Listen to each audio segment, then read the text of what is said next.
Never mind. Yeah, it is 1%. Yeah, 1%.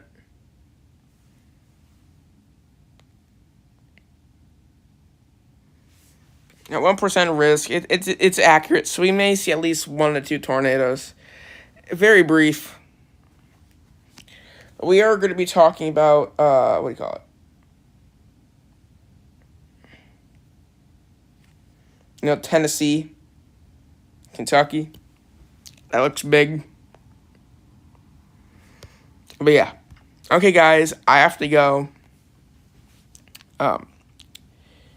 Beware, because I think our main event that's being put on today is going to be starting right now.